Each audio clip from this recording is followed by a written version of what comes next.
itu mau dianggap salah. Sampai kapanpun akan menuntut Anda. Ya salah saya, tapi minta maaf. Cuman saya tidak lagi.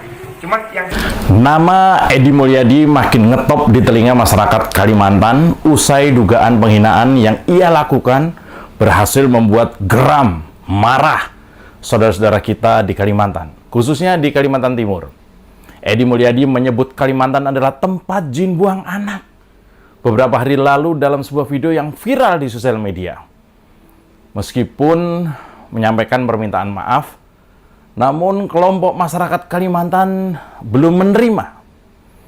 Sepertinya mereka ingin Edi Mulyadi dan kawan-kawannya diproses hukum atas ucapan yang membuat masyarakat Kalimantan gusar. Kini Edi Mulyadi dalam masalah. Tak hanya melapor ke polisi, masyarakat adat Dayak Kalimantan sampai potong babi di tengah kota Samarinda, persisnya di Simpang Lembuswana. Artinya apa? Kita kulik setelah yang satu ini.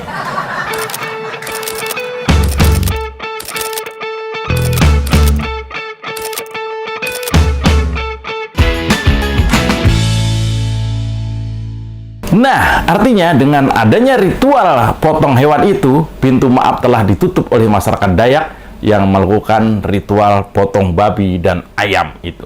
Ormas Laskar Pemuda Adat Dayak Kalimantan Timur dan juga Utara bereaksi keras terhadap ujaran yang dilontarkan oleh Edi Mulyadi yang banyak tersebar di media sosial. Kemarahan dan tersinggungnya ormas yang mayoritas diisi oleh masyarakat adat Dayak ini dengan melakukan pemotongan hewan, ayam, dan juga babi. Nah loh, Edi, ngilu kagak tuh? Ya, di Kalimantan, terutama suku Dayak ini sangat sakral dan paling banyak. Suku Dayak ada 288 etnis dan subsukunya ada 400 tersebar di seluruh tanah Kalimantan. Setiap suku Dayak atau etnis Dayak punya adat budaya yang berbeda-beda. Nah, simbol dari pemotongan ayam dan babi dalam aksi yang digelar di Simpang Mall Lembuswana ini ialah adat suku Dayak Lundaye. Betapa kaya dan beragamnya Indonesia ya. Aduh, ini lagu enak banget. Suku Dayak Lundaye itu apabila melakukan pemotongan babi atau ayam dan mengeluarkan darah, perlambang masyarakat Dayak itu marah, tersinggung. Leluhur mereka marah dan tersinggung atas tindakan orang-orang yang melecehkan suku Dayak, sebagaimana diduga dilakukan oleh Edi Mulyadi dan kawan-kawannya. Gimana Bang Edi? Susah bobo ya? Iya, pikiran puyeng ya, hati kemana-mana. Iya, sekitar ratusan orang berkumpul di bawah terik matahari meneriakkan nama Edi Mulyadi dengan rasa penuh kekesalan dan kegeraman. Kemarahan dan ketersinggungan masyarakat adat Dayak yang tergabung dalam ormas itu terjadi setelah Edi Mulyadi melontarkan kalimat yang dianggap sudah menghina tanah Kalimantan. Oleh sebab itu, agar masalah ini tidak berlarut-larut, mereka meminta Kapolri untuk segera mengambil tindakan tegas. Biar nggak berlarut-larut dan emosi saudara-saudara kita di Kalimantan bisa segera reda. Edi, mending lu melaporkan diri aja. Mandiri gitu. Iya, melihat video klarifikasi dan permintaan maaf terbaru dari Edi Mulyadi, ketua ormas yang mengadakan ritual itu yaitu Bung Fendi Meru menilai bahwa apa yang sudah diucapkan harus segera dipertanggungjawabkan. Soal memaafkan itu tergantung dari kepala-kepala adat dari suku Dayak yang dikatakannya banyak etnis dan subsuku, seperti masyarakat adat Kutai, Banjar, Tidung, terus Pasar, dan lain-lain. Dalam video permintaan maaf Edi Mulyadi, memang kesan meminta maaf dengan sungguh-sungguh kurang terlihat. Malah lebih kepada pembenaran yang ia ucapkan meskipun ia membawa figur yang konon adalah orang Kalimantan. Yang setelah dicek ternyata adalah anggota kelompok 212 juga, di mana Edi juga berada. Jadi dia sama aja, kawan-kawannya sendiri. Lah lu lu mah bawa temen buat bersihin noda hitam yang udah lu buat. Bagaimana ceritanya sih? Bahkan yang Edi sampaikan dalam video di kanal pribadinya itu tidak tepat. Sebab adat istiadat orang Jakarta dan Kalimantan tentu berbeda. Sebentar deh. Ini seperti ada yang aneh ya. Video press conference yang terdapat ujaran kebencian Edi itu juga kemarin diupload di kanalnya Edi ini, Bang Edi. Lalu permohonan maaf juga diupload di kanalnya Bang Edi juga, di kanal yang sama. Apakah ini dalam rangka AdSense atau penghasilan iklan dari YouTube? Jangan-jangan semua perjuangan yang ia sering klaim semata adalah konten. Kita di prank dong nih, jangan-jangan nih. Siapa tahu kan? Ritual-ritual lain yang bikin saya merinding adalah kiriman video kawan-kawan saya di Penajam Pasar yang memperlihatkan seorang yang merapal sesuatu sambil memegang mandau atau pedang khas dari suku Dayak. Lalu sekejap kemudian mandau itu bergerak di udara tanpa sentuhan apapun. Mandau itu menari-nari seolah mencari sasaran. Ini lihat. Mitos mandau terbang di Kalimantan memang melegenda hingga sekarang. Namun tidak sedikit orang yang mempercayai senjata khas suku Dayak tersebut dapat terbang sendiri dan menebas leher seseorang.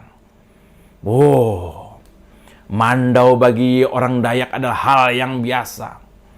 Dibawa kemana saja itu sudah biasa. Namun menghunus mandau nggak boleh sembarangan.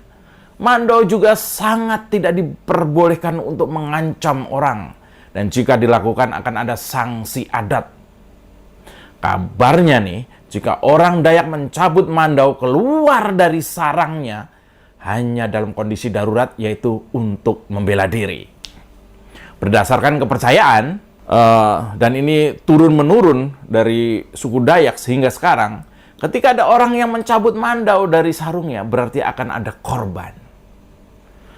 Atas dasar hal tersebut, orang tidak boleh sembarangan memainkan mandau. Peristiwa mandau terbang telah diyakini banyak orang, terutama dalam konflik di Sampit 20 tahun lalu ya. Dan berdasarkan keyakinan suku Dayak, mandau terbang hanya dapat dilakukan oleh tetua suku ya, oleh senior yang telah memiliki ilmu yang tinggi. Adapun syarat mandau terbang itu tadi yaitu dilakukan dengan sebuah ritual. Mandau akan terbang dengan sendirinya mencari sasaran dan tidak akan pernah salah sasaran. Meskipun demikian, terdapat kepercayaan lain mandau terbang itu melalui seorang panglima burung. Konon para tetua dari suku Dayak akan melakukan ritual dan memanggil panglima burung, di mana panglima burung akan menerbangkan mandau ini berdasarkan bau darah. Meskipun demikian, ritual penerbangan mandau ini hanya dilakukan dalam keadaan sangat darurat. Dan hal tersebut dilakukan hanya untuk mempertahankan kelangsungan hidup dan harga diri keluarga seluruh suku Dayak. Saya menjelaskan mandau ini ikutan merinding cuy. Kedua ritual itu, baik potong hewan babi atau mandau terbang, sejatinya adalah sebuah peringatan bahwa siapapun dilarang menghina sesama. Kedudukan kita sebagai manusia tidaklah lebih tinggi dari manusia lain. Kalau kelakuan lu jelek, meskipun anggota DPR sekalipun, nggak akan mendapat hormat yang tulus dari rakyat. Sebaliknya, meski kita ini adalah warga suku pedalaman sekalipun, jika penghormatan bagi manusia lain ada dalam jiwa kita, maka kemanusiaan kita akan diterima di mana saja. Sebentar deh. Itu dengar kabar anggota DPR dari fraksi PKS, si Tifatul Sembiring. Ini ada apa lagi? Katanya Edi Mulyadi itu bukan kader PKS. Kok ambil resiko mau bela-belain Edi? Apakah Edi adalah kader yang nggak terlalu kader karena sempat blunder? Iya, kemarin Tifatul Sembiring komentar dugaan ujaran kebencian yang dilakukan oleh Edi Mulyadi. Tifatul membela dengan mengatakan bahwa jin buang anak itu bukan hinaan. Dan menariknya, netizen mempersilahkan Tifatul mengatakan komentarnya itu langsung di depan masyarakat adat Dayak di Kalimantan. Bonyok dong. Iya, terima kasih sudah hadir pada Jumpa Pers kali ini. Saya Mas Cupray. Aman kan?